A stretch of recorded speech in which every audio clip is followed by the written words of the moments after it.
Ang ikalawang census. Ika-26 na kabanata. Pagkatapos ng salot, sinabi ng Panginoon kina Moises at Eleazar na anak ng paring si Aaron, "Isensus ninyo ang buong mamamayan ng Israel, ayon sa kanilang pamilya. Lahat ng may edad na 20 taon pataas na may kakayahan sa paglilingkod bilang sundalo ng Israel." Kaya nakipag-usap sina Moises at Eleazar na pari sa mga Israelita, roon sa kapatagan ng Moab sa tabi ng Hordan, malapit sa Jericho. Sinabi niya sa kanila, "Isensus ninyo ang mga taong may edad na 20 taon pataas, ayon sa iniutos ng Panginoon kay Moises." Ito ang mga Israelitang lumabas sa Ehipto. Ang mga lahi ni Reuben na panganay na anak ni Jacob ay ang mga pamilya ni Hanok, Palu, Hezron at Carmi. Sila ang mga pamilyang nanggaling kay Reuben. 43,730 silang lahat. Ang anak ni Palu ay si Eliab, at ang mga anak ni Eliab ay sina Nemuel, Datan at Abiram. Itong sina Datan at Abiram ay ang mga pinuno ng kapulungan na sumama kay Kora sa pagre-rebelde sa Panginoon sa pamamagitan ng paglaban kina Moises at Aaron. Pero nilamon sila ng lupa kasama ni Kora, at nasunog ng apoy ang kanyang 250 tagasunod. At naging babala sa mga Israelita ang pangyayaring ito. Pero hindi namatay ang mga anak ni Kora. Ang mga lahi ni Simeon ay ang mga pamilya ni Nemuel, Jamin, Jakin, Zera, at Shaul. Sila ang mga pamilyang nanggaling kay Simeon. 22,200 silang lahat. Ang mga lahi ni Gad ay ang mga pamilya ni Sephon, Hagi, Shuni, Ozni, Eri, Arod, at Areli. Sila ang mga pamilya na nanggaling kay Gad. 40,500 silang lahat. May 2 anak na lalaki si Huda na sina Er at Onan, na namatay sa lupain ng Kanaan. Pero may mga lahi rin naman si Huda na siyang pamilya ni Shela, Perez, at Zera. Ang mga angkan ni Perez ay ang pamilya ni Hezron at Hamul. Sila ang mga pamilyang nanggaling kay Huda. 76,500 silang lahat. Ang mga lahi ni Isakar ay ang mga pamilya ni Tola, Puwa, Jashub, at Shimron. Sila ang mga pamilyang nanggaling kay Isakar. 64,300 silang lahat.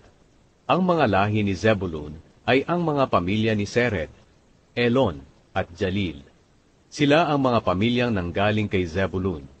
60,500 silang lahat.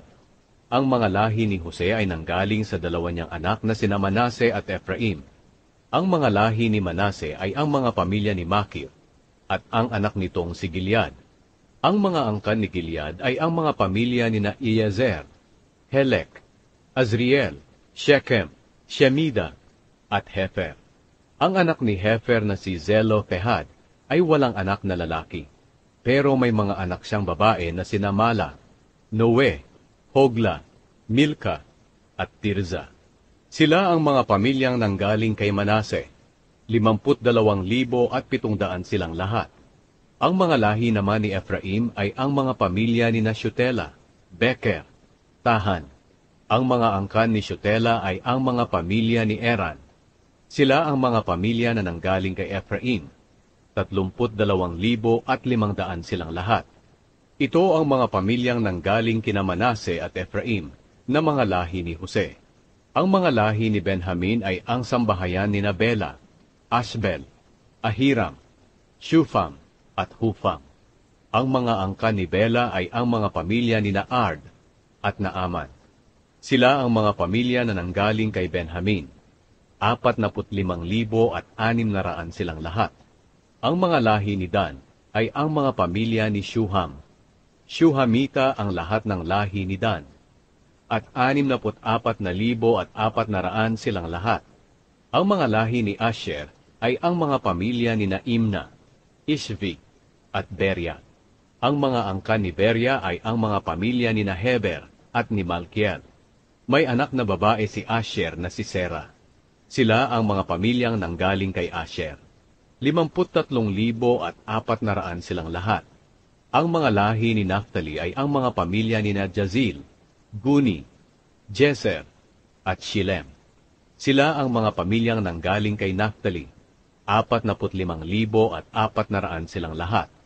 Kaya ang kabuuang bilang ng mga lalaking Israelitang na census ay 601,730. Pagkatapos sinabi ng Panginoon kay Moises, "Hati-hatiin mo sa kanila ang lupa bilang mana nila, ayon sa dami ng bawat lahi. Ang malaking lahi, bigyan ng mas malaki, at ang maliit na lahi, bigyan ng maliit. Ang lupain ay kailangang hatiin sa pamamagitan ng palabunutan, para malaman kung aling bahagi ang makukuha ng malaki at maliit na angkan, ayon sa census. Ang mga Levita ay ang mga pamilya ni Gershon, Kohat at Merari, at sa kanila nanggaling ang mga pamilya ni Libni, Hebron, Mali, Mushi at Kora. Si Kohat ang panganay ni Amram, at ang asawa ni Amram ay si Joshebed, na mula naman sa pamilya ng mga Levita. Ipinanganak si Joshebed sa Ehipto. Sina Amram at Joshebed ang mga magulang ni Aaron, Moises, at Miriam. Si Aaron ang ama ni Nadab, Abihu, Eleazar, at Itamar. Pero namatay sina Nadab at Abihu nang gumamit sila ng apoy na hindi dapat gamitin sa kanilang paghahandog sa Panginoon. Ang bilang ng mga lalaking Levita na may edad na 1 buwan pataas ay 23,000. Hindi sila ibinilang sa kabuuang bilang ng mga Israelita dahil wala silang tinanggap sa lupaing minana ng mga Israelita. Ito ang lahat ng mga Israelitang sinensus ni Moises at ng paring si Eleazar, doon sa kapatagan ng Moab, sa tabi ng Hordan, malapit sa Jericho. Wala ni isang natira sa mga kasama sa naunang census na ginawa ni Moises at Aaron sa ilang ng Sinai, sapagkat sinabi noon ng Panginoon sa kanila na tiyak na mamamatay sila roon sa ilang, at walang makakaligtas sa kanila maliban lang kina Caleb na anak ni Jephunneh at Josue na anak ni Nun.